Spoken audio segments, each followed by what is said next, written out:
이와 같이 여호수아가 그 온 땅 곧 산지와 네겝과 평지와 경사지와 그 모든 왕을 쳐서 하나도 남기지 아니하고 호흡이 있는 모든 자는 다 진멸하여 바쳤으니 이스라엘의 하나님 여호와께서 명령하신 것과 같았더라.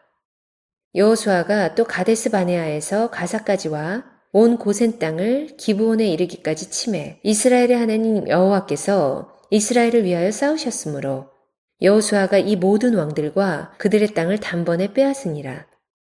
여호수아가 온 이스라엘과 더불어 길갈 진영으로 돌아왔더라. 요즘에는 이 여름철 지나는 게 굉장히 힘들죠. 이 동네는 어떤지 모르겠습니다만은 제가 사는 진주 동네는 하루에도 몇 차례씩 방송을 합니다. 여기는 사복면 사무소입니다. 아니면 저희 집이 있는 여기는 일반성 사무소입니다. 날씨가 너무 뜨겁고 덥사오니 어르신들은 땡볕에 밭에 나가지 마시고 논에 가지 마시고 그늘에서 쉬십시오. 건강 살피라고. 참 대한민국 좋은 나라예요. 우리나라 좋은 나라. 노인네들, 일하는 분들 혹시라도 탈날까봐 방송으로 하루에도 10번도 더 해요. 그렇게 해서 살피는데도 불구하고 80대 노인이 고추밭에 한낮에 고추 따라갔다가 갑자기 쓰러지셨는데 땡볕에 안 나다니니까 돌아가신 다음에 발견해서 돌아가시는 일도 생기고 그러죠. 제가 맨날 요새 기도하면서 그런 기도합니다. 이번 주일에는 한 분도 빠짐없이 우리 교회 70 넘어 80 넘어가시는 노인네들 10분 정도 계신데 한 분도 안 상한 몸으로 만나게 해 주십시오. 그게 제일 매일 기도입니다. 그래요. 제가 집을 짓고 있는 모퉁이에는 저희 집도 하고 그 뒤에 산하고 사이에 느티나무가 아름드리게 남는 게 수백 년 된 느티나무가 서 있어요. 거기에 동네 사람들이 정자를 하나 만들어 놓고 이 더운 여름에 노인네들이 집에 옛날 집에 너무 뜨겁잖아요. 그죠? 에어컨 틀어도 덥거든요. 옛날 집들은. 해놓으니까 이 노인네들이 거기 다 나와요. 그래서 평상에 앉아가지고 얼음물도 사다 잡수시고 또 요새는 보니까 화투도가 와가지고 이 더운데 돈 떠먹으려고 눈을 크게 뜨고 그러면서 서로 살피는 거죠. 그게 굉장히 중요해요. 그래서 요즘은 그렇게 기도합니다. 하나님 여기다가 저희 집을 짓도록 땅도 여기다가 집도 힘들게 그분들이 어떻게 사는지 봐가면서 더디게 집을 짓게 하는 이유 중에 하나는 나중에 이곳에 집을 짓고 입주하면 동네 사람들한테 선한 사마리아인과 같은 선한 이웃 노릇하라고 저를 보내신 것 같다. 그런 생각을 합니다. 그래서 그런 기도도 함께 합니다. 서로 돌아보시고 그러시면서 건강하시길 바라요. 이제 더위도 한더위는 2주 지나면 물러갑니다. 24절기에 입추 다 됐죠? 입추 지나갔습니까? 며칠 안 남았죠? 그 다음에 처소, 백로, 추분 그렇거든요. 그러니까 9월 20일쯤 되면 추분이니까 입추, 처소, 백로, 추분이니까 4주 정도 남았나요? 그러니까 4주 같으면 곧 아마 입추, 가을 들어간다는 날씨가 되면 참 신기하죠. 하나님이 정하신 건 아무리 지구가 온난화된다 그래도 그때가 되면 가을바람이 아침 저녁으로 불기 시작합니다. 요즘에도. 그러니까 노인들은 다른 질병이 특별한 게 없으신 분들은 여름 잘 나면 한 해 또 그렇게 하시는 거예요. 그래서 요새 여름 잘 나시고 에어컨도 있고 집들이 시원하니까 옛날보다 노인들이 한 10년, 20년 더 사시잖아요. 제가 집을 오랫동안 짓다니까 요새는 그렇게 위로합니다, 스스로. 우리 아들이 이 땡볕에 저렇게 고생해서 집을 지어주니까 아들의 효도에 감동해서라도 100살은 살아야 되겠다. 아니, 새 집 지었는데 새 집을 3년 동안 땡볕에 지금 새카맣게 아프리카 사람처럼 돼서 집을 짓고 있는데 집을 짓다가 뜨거운데 제가 이렇게 거들라고 지켜보고 있으면 제발 좀 그늘로 들어가세요. 그늘로. 그러다 쓰러집니다. 그렇게 지으니까 집 지으면 한 100년 산다 그러잖아요. 저는 그 중에 한 20년, 25년, 30년만 더 살면 100살 사니까 여러분들도 건강을 잘 유지하시면 100살 사실 수 있어요. 거뜬하게. 자, 이제 그동안 안부 이야기들을 좀 나눴고요. 오늘 전해드리려고 하는 말씀은 단번에 취하니라 라는 제목의 말씀입니다. 사랑하는 성도 여러분, 이스라엘의 사령관인 여호수아는 이스라엘을 군대를 이끌고 기브온을 침략한 아모리 종족의 다섯 왕의 연합군을 무찌른 후에 그들 다섯 왕의 본거지를 차곡차곡 정복해 들어갔습니다. 그 이야기가 여호수아 10장 16절에서 우리가 오늘 읽은 본문 바로 앞에 39절까지 이야기가 나옵니다. 그래서 마침내 이스라엘이 가나안 땅의 중심부에서 남쪽 저 밑에까지 땅을 모두 점령하고 가나안의 실질적인 주인이 되었습니다. 오늘의 말씀은 바로 이 1차 정복 전쟁, 다시 말하면 약속의 가나안 땅 중에서 남쪽 지역의 절반, 우리나라로 치면 38선 이남 지역은 이제 이스라엘 땅이 되었다. 그 말이죠. 순식간에 된 거예요. 자, 이제 그 남쪽 땅 정복 전쟁이 끝났다는 의미로 오늘 43절은 여호수아가 온 이스라엘과 더불어 길갈 진영으로 돌아왔더라. 이렇게 기록하고 있습니다. 이 시간에는 1차 가나안 정복 전쟁을 승리로 이끌어 주신 하나님의 역사에 대한 말씀을 함께 나누면서 우리의 믿음을 더 굳건하게 세우는 시간이 되기를 바랍니다. 40절, 41절은 온 땅을 정복했다고 기록하고 있습니다. 오늘의 본문 말씀이 이렇게 시작합니다. 이와 같이란 말은 10장 16절에서 39절에 쭉 어떻게 이 전쟁이 진행되고 정복 전쟁이 끝났는지를 서술하고 있어요. 근데 이와 같이 그렇게 기록한 그대로 여호수아가 온 땅 곧 산지와 네겝과 평지와 경사지와 모든 왕을 쳐서 하나도 남기지 아니하고 호흡이 있는 모든 자는 다 진멸하여 바쳤으니 이스라엘의 하나님 여호와께서 명령하신 것과 같았더라. 그러니까 이 전쟁을 어떻게 했다는 거예요? 하나님께서 그렇게 하라 하신 대로 했다 그 말입니다. 그리고 바로 이어서 41절에 여호수아가 또 가데스바네아에서 가사까지와 온 고센 땅을 기브온에 이르기까지 침해라고 증언하고 있습니다. 그러니까 요단강을 건너 들어간 가나안 땅의 첫 번째 성인 여리고성에서부터 하나님의 율법을 돌 위에 기록한 그리심산과 에발산이 있는 세겜으로 이어지는 하나의 손을 중심으로 해서 남쪽으로 모두 다 차지했다는 말씀이죠. 이제 이곳에는 소위 나라라고 부를 만한 성은 하나도 남김없이 모두 이스라엘에게 굴복했으므로 오직 하나님의 백성 이스라엘이 실제적인 주인이 되었다는 것입니다. 사랑하는 성도 여러분, 그런데 이스라엘은 다른 민족들과는 달리 그때까지 혼자 백성들을 위해서 지배하는 왕이 따로 없었던 민족입니다. 여호수아는 그들의 왕이 아닙니다. 하나님의 세우심을 받아 하나님의 뜻대로 그들을 이끄는 인도자요, 신실한 믿음을 가진 지도자일 뿐입니다. 그러므로 이스라엘은 왕을 머리로 하는 상명하복의 군주국가가 아닙니다. 모든 사람이 한 분 하나님 앞에서 평등하면서도 유기적인 관계로 맺어진 아주 특별한 신앙 공동체가 바로 이스라엘이라고 하는 나라입니다. 그러니까 어떤 의미에서는 땅을 차지하고 적을 정복했지만은 이스라엘은 아직까지 나라라고, 고대 나라라고 말하는 것 달라요. 국민도 있습니다. 그리고 영토도 차지했습니다.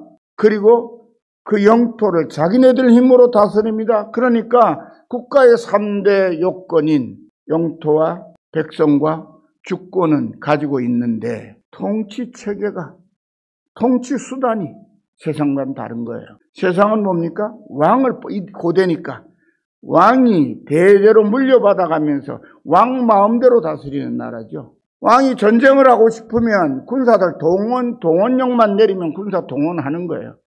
이 군사들은 왕의 정복욕 때문에 고향을 떠나고 가족을 떠나 타지에서 목숨을 잃는 일이 당연한 것처럼 여겨지는 시대입니다. 그런데 이스라엘의 이 백성들은 왕이란 제도가 없으니까요. 왕을 정복욕을 충족시키기 위해서 자기 생명을 희생해야 할 아무 이유가 없는 거예요. 어떻게 보면 오늘날 민주주의 국가라는 나라만큼 좋은 제도를 가지고 있는 나라죠. 이스라엘은 이렇게 특별한 신앙 공동체로서 하나님 한 분 아래 모두가 평등한, 그리고 그러면서 서로가 연합해서 하나님의 뜻을 받드는 그런 나라입니다. 하나님의 율법에 따라, 하나님의 말씀에 따라 다스리는 하나님의 나라 영토가 되었다는 사실을 오늘 본문 말씀은 우리에게 전해주고 있습니다. 바울 사도는 오늘의 교회를 가리켜 이렇게 말합니다. 교회는 그의 몸이니, 여기 그의 몸이란 말은 예수님의 몸이니란 뜻. 만물 안에서 만물을 충만하게 하시는 이에 충만합니다. 교회를 그의 몸이라고 하는 이유는 교회의 머리가 누구시란 거죠? 주님이시란 뜻이죠. 그러면 우리는 주님의 몸이에요. 그럼 한번 여쭤볼게요. 머리는 어떻게 움직입니까? 머리는 어떻게 생각하죠? 자기 몸을 보호하는 생각을 제일 먼저 합니다. 그러죠? 그래서 우리가 손가락 하나에 조그만 상처만 나도 호들갑을 떨죠. 호호 불고 날리고 피나면 피난다 그러면 또 울고, 그 다음 누가 해요? 이 머리가. 그런데 오늘의 한 나라에는 소위 권세를, 국민들에 의해서 권세를 가졌다고 하는 저 대통령이나 고위공직자나 이런 사람들이 말이에요. 되기 전에는 어떡합니까? 간이라도 빼줄 것처럼. 세상에 국회의원 선거 기간 동안에는요, 싫다는 데 와서 억지로 손잡습니다. 그러나 그런 적도 없는데 90도로 허리 굽힙니다. 근데 딱 선거 끝나고 나면 어때요? 허리가 빳빳해집니다. 웬만한 사람은 거들떠 보지도 않습니다. 그래도 내가 국회의원인데 대접 안 해준다고 자리 싸움합니다. 여러분, 머리 될 자격이 없는 사람, 고위공직에 오를수록 어떻게 돼요? 자기 백성, 자기 지역구 구민 사람들 존중해야 되죠. 그 사람 덕분에 다 됐잖아요. 그 사람들 덕분에 대통령자, 지금 이재명 대통령으로 제가 기도하는 건 그겁니다. 하나님 두려워하게 해주십시오. 제가 신앙이 없는 사람이 아닌데, 특별하게 신앙을 내세우는 사람은 아니지만 신앙 없는 사람이 아니에요. 정치에 나설 때도 좋은 선배, 존경하는 목사님 밑에 조언을 듣고 지도를 받아서 어려운 사람들을 돕기 위한 변호사가 되겠다고 해서 그런 변호사 했죠. 그렇게 시작한 사람이에요. 자기 고통스러워 본 사람이니까, 아파 본 사람이니까. 그래서 이번에도 다시 그 교회 가가지고 출사표를 던지고 대통령 선거에 임하잖아요. 신앙이 있는 사람이에요. 그런데 한국 교회는 신앙이 지금 뛰어난 어른들 보면 개차반이에요. 정말 하나님을 섬기는 목회자인지 정면에 대놓고 그분과 저분과 토론하면 제가 질 생각 손톱만큼도 없습니다. 하나님을 섬기는 사람은 하나님을 섬기듯이 자기가 목회하는 교회 성도들, 아니 작은 교회 목회자라도 이 땅의 성도들을 존중해야 돼요. 상전처럼 여기고 존중해야 돼요. 제가 목회를 하면서 신학 공부 때 30년 동안 다진 게 하나가 뭔지 압니까? 나는 종일 뿐이다 라는. 목회자는 스스로 하나님의 종이라고 하잖아요. 그러면 그분의 지체인 교회에, 그분의 지체인 성도들의 종이기도 한 것입니다. 대장하라고 불러놓은 게 아니에요. 목회자는 종노릇하라고 하나님이 강제로 불러다 놓은 사람이 대부분의 목회자예요. 그런데 이 사람들 중에 간혹 가다가 하나님의 부르심을 받지 않고 자기가 하고 싶어서 온 사람들이 있어요. 왜? 보니까 목사님들 좋은 차 타고 다니고 넓은 집에 살고 생활비 넉넉하고 별거 하는 거 없는 것 같더니 잘 사는 것 같으니까 그거 좋을 것 같다 이거. 그래가지고 신학 공부하고 목회자 된 사람들 적지 않거든요. 저는 세상 말로 하면 그냥 열심히 노력만 하면 돈 벌어서 잘 먹고 잘 사는 거는 배부르게 먹고 살 건 할 수 있을 것 같았어요. 왜냐하면 저도 성실한 편이거든요. 저는 평생 여태까지 남의 일을 봉급받고 해도 이게 이 사장님의 일이라고 생각해 본 적이 없어요. 아무리 험하고 힘든 일도 이건 내 일이니까 나를 위해서 내가 좋은 결과를 낳아야 되겠다는 생각으로 일을 합니다. 지금 저희 집 짓는 일도 여러분, 제 손주가 와서 아빠가 데리고 와서 방학 동안에 거두는데요. 제가 그랬어요. 손주 데리고 밥 먹으러 가면서, 얘야, 산아, 너네 아빠 대단하다, 그지? 이 땡볕에 37도 8도 그런데 땡볕에 밀짚 모자 하나 쓰고 땡볕에 올라와서 집 짓는 거 보고 내 아들이지만 참 대단하다. 그리고 너네 아빠가 또 와서 거둔다고 하는데 거두는 손주 너도 대단하다. 그랬더니 손주 녀석이 뭐라 그런지 알아요? 할아버지 정말 대단해요. 왜 임마? 그랬더니 할아버지는 할아버지 노인이시잖아요. 근데 어떻게 우리하고 똑같이 땡볕에서 이렇게 일을 하십니까? 그래서 대단해. 그래, 알아주니 참 고맙구나. 그런데 할아버지는 할아버지 집이니까 그렇게 하는 게 당연하지 않을까? 그랬더니 다른 할아버지들은 안 그런다던데요? 얘가 이렇게 대답을 하는 거예요. 그렇습니다. 우리는 그리스도의 종, 하나님의 종이에요. 그러므로 함께 하나님을 섬기는 모든 사람에게 종노릇하는 것이 당연한 거예요. 어른 대접받고 상전 대접받고 권리 행사하고 큰 소리 치고 자기보다 못나 보이는 사람 함부로 대하고 무시하고, 이건 하나님의 종의 모습은 아닙니다. 교회는 그의 몸이니 만물 안에서 만물을 충만하게 하시는 자의 충만함이 채워져 있는 것, 그것이 바로 주님의 교회예요. 이 말씀을 따라서 우리 열린교회를 비롯한 오늘의 한국교회 역시 이스라엘처럼 모든 성도가 한 분 하나님 앞에서 평등하면서도 유기적인 믿음으로 맺어진 그리스도 예수 안에서 한 몸을 이룬 아주 특별한 믿음과 사랑과 섬김의 공동체가 되기를 간절히 소망합니다. 그런데 이 전쟁을 어떻게 완성했는가? 오늘 40절 하반절, 여호와의 명령을 따라 완성했다고 말합니다. 그런데 이처럼 일사불란하게 단시일에 정복전쟁이 완성된 이스라엘 군대의 전투력이 뛰어나서 그런 게 아니에요. 여러분, 그들의 인도자인 여호수아가 하나님의 명령을 따라 정복전쟁을 수행했기 때문일 뿐입니다. 본래 여호수아가 이끄는 이스라엘 군대는 전쟁을 대비해서 특별한 훈련을 받은 적이 한 번도 없는 군대입니다. 애굽에서 그들이 나올 때도 그냥 노예 생활하다가 하나님이 불러내시니까 나온 거예요. 그러면 그걸 노예를 거느리고 있던 애굽은 어떻게 했을까요? 이 사람들이요, 붙들려고 해도 붙을 수 없어요. 왜?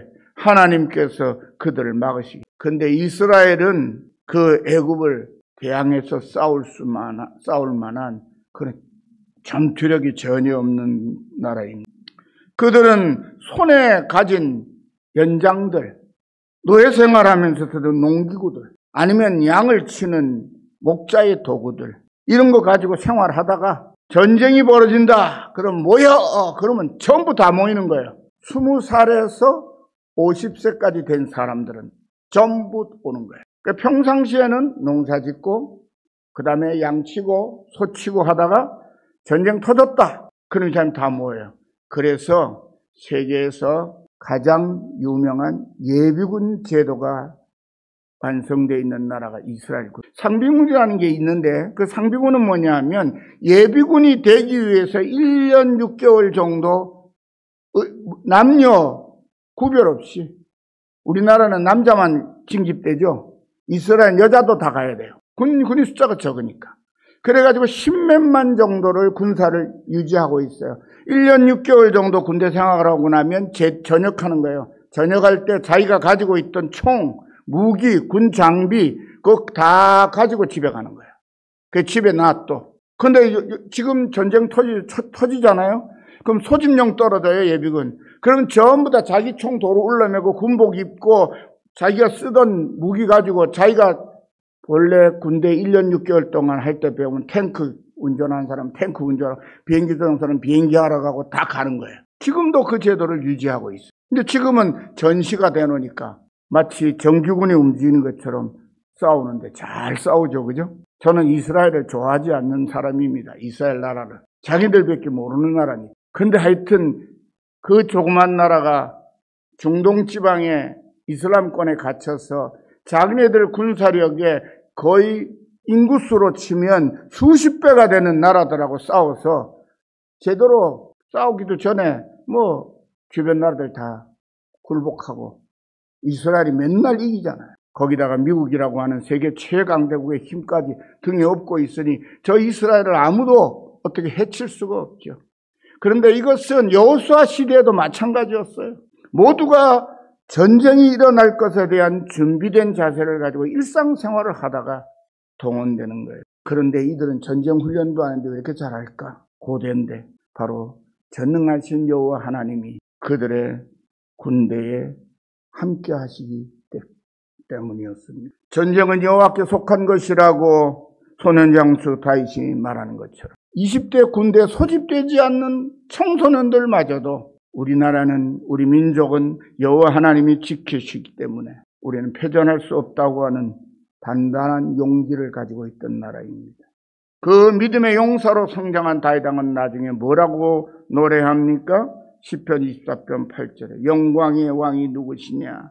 강하고 능하신 여호와시요 전쟁에 능한 여호와시로다. 하나님이, 그 능하신 하나님이 이스라엘과 함께 하심으로 승리했다는 것입니다. 우리 성도들도 무슨 일을 하든지 세상의 풍조를 따르거나 사람의 편에 서서 사람을 의지하지 말고 하나님의 편에 서서 하나님을 믿고 그분의 뜻대로 순종하면 더 형통한 값진 삶의 열매를 맺는다는 사실을 기억하시고 믿음으로 하나님을 따르는 성도들이 되시기를 축원합니다. 특별히 42절은 이스라엘의 하나님 여호와께서 이스라엘 위하여 싸우셨으므로 여호수아가 이미 이 모든 왕들과 그 땅을 단번에 빼앗았다라고 기록합니다.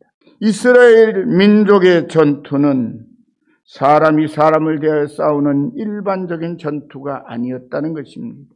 사람이 사람을 대하여 싸우는 일반적인 전투는 무기가 누가 더 우세하냐 하는 거죠. 그런데 이스라엘의 전투는 여호와 하나님께서 세상 나라의 군대와 싸우신 아주 특별한 전투입니다. 그러므로 두 번 싸울 필요가 없었던 것입니다. 왜냐하면 전능하신 여호와 하나님께서는 누구에든지 패전하시는 일은 절대로 있을 수가 없기 때문이죠. 그러므로 여호수아가 이끄는 이스라엘 군대는 누구와 싸우든지 아이성 전투를 제외하고는, 아이성 전투에 한 번 경솔하게 갔다 패전하죠. 그 위에는 한 번도 패전하지 않죠. 첫 번 전투에서 적을 완전히 섬멸해버립니다. 왜냐?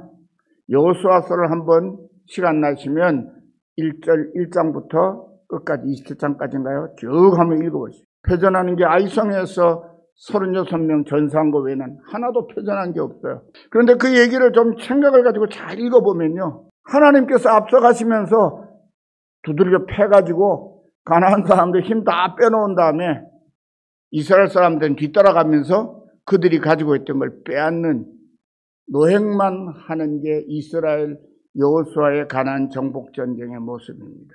특별한 방식이죠. 그래서 지금도 아마 이스라엘은 그런 생각을 가지고 전쟁을 하는 것 같습니다. 사랑하는 성도 여러분, 하나님을 믿고 살아가는 우리들의 삶의 현장이 바로 그렇게 이어지고 또 그렇게 되어져야 합니다. 우리는 우리의 힘으로 세상을 결코 이길 수 없습니다. 왜냐하면 세상 사람은 죽기 살기로 싸우고 있기 때문에. 여러분, 돈벌이하는 시장에서 장사하는 분들 보면 무섭습니다.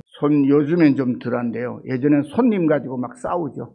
손님이 이 집 가서 물건 보고 자기가 살 만큼 좋은 물건이면 그 집 사지만 옆집에 게 좀 더 좋아 보이면 어떻게 돼요? 그 집 가잖아요. 이거 안 사니까. 그럼 옛날에 어때요? 이 두 사람 사이가 안 좋습니다. 요즘에는 그렇게 안 좋은 물건 갖다 놓고 옆 사람하고 싸워가지고 장사해서는 안 된다는 거 알기 때문에 제일 좋은 상품을 자기네들이 준비를 잘하기 때문에 그래서 그런지 사이가 옆집 사람하고 밥도 같이 먹고 잘 지내는 것 같더라고요. 세상은 만만하지 않습니다. 그래서 저는 장사는 죽어도 못하겠어요. 노동은 뼈가 부서지도록 하라 그러면 하다가 부서지면 그만인데 장사는 저는 못해요. 거짓말도 못하고 또 내 거 사달라고 사정도 못하고. 그래서 저는 영업하는 사람들, 어떤 일이든지 그 사람들은 일단은 나보다 나은 사람이다, 실력이. 그렇게 높이 쳐줍니다. 예전에 어떤 장로님 한 분이 그래요. 뭐 하는 것마다 잘 못해요. 실패해요. 그래서 한 분은 물었어요. 장로님 뭘 좀 잘하신다고 생각할까요? 왜냐하면 제가 직업을 하나 제대로 한 것 같도록 좀 지도를 해 주려고요. 저보다 나이도 뭐 한 10살 이상 어린 사람이니까. 그래서 물었어요. 장로님은 뭘 제일 잘하는 것 같으냐고. 그랬더니 이분이 대답이 저는 영업에는 자신이 있습니다. 그래. 그 소리를 딱 듣는 순간 평생 그러다 말겠구나. 그 생각이 딱 들더라고요. 영업을 하는 사람은요. 자기 자존심, 흔히 우리 하는 말로 간쓸게 다 빼놓고 나가서 해야 되는 거예요. 영업이. 저는 그걸 못해요. 간쓸게 빼놓으면 죽을까 봐. 그래서 그걸 못해요, 저는. 근데 그런 큰 소리를 쳐요. 그런데 영업에 자신이 있다고 영업적으로 자꾸 나가려는 사람은 왜 그걸로 가는지 압니까? 편하거든요. 몸노동 안 해도 된다고 생각하는 거예요. 근데 그거보다 몸노동하는 것보다 갑절 진액을 빼는 게 영업입니다. 근데 세상은 다 무엇을 목표로 살아가는 것 같아요? 돈 잘 벌고 남보다 부자 되기 원하고 남보다 성공하기 원하고 남보다 앞서기를 원하는 마음을 가지고 살아가는 사람들이 대부분이잖아요. 그런 가운데 우리 그리스도인이 예수님 닮은 순진한 믿음 가지고 그 방식으로 싸워서 이길 수 있을까요? 절대로 못 이깁니다. 근데 성경은 뭐라고 말합니까? 세상은 하나님의 사람을 절대로 이기지 못한대요. 저는 여기 사이에서 이제 고민이 생긴 겁니다. 대답은 어디서 얻었을까요?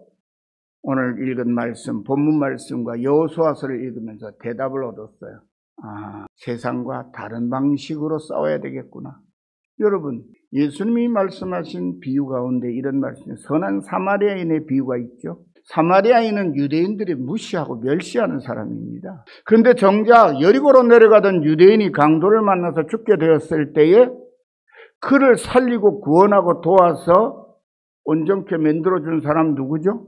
유대인의 멸시를 받는 사마리아인이 그랬어요. 그래서 우리 선한 사마리아인 이야기를 좋아하죠. 자기가 당한 멸시와 모멸과 비난과 그런 억울한 것을 먼저 생각했다면 그 유대인을 도울 수 있었을까요? 이 선한 사마리아인이 유대인을 살리고 유대인을 치료하고 마지막 완치가 될 때까지의 비용을 다 부담하기로 한 것은 그것이 하나님의 뜻임을 알기 때문이에요.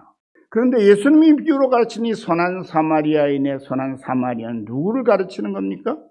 바로 예수님 당신을 말씀하시는 거예요. 당신이 어떻게 이스라엘을 살려내실 것이고 당신이 어떻게 세상을 살릴 것인가를 말씀하고 온갖 모멸과 멸시와 핍박과 십자가의 죽음까지 담당하시면서도 주님은 당신을 죽이는 자들 아버지여 저들을 용서해 주시고 그 주님이 세상을 이기신 방법입니다. 그리고 말씀하시기를 선한 사마리아인의 비유를 다 말씀하신다면 이렇게 말씀하시죠. 가서 너도 그와 같이 하라. 그게 율법사들에게 바리새인들에게 하신 말씀이에요. 그 말씀은 오늘 우리에게 하신 말씀입니다.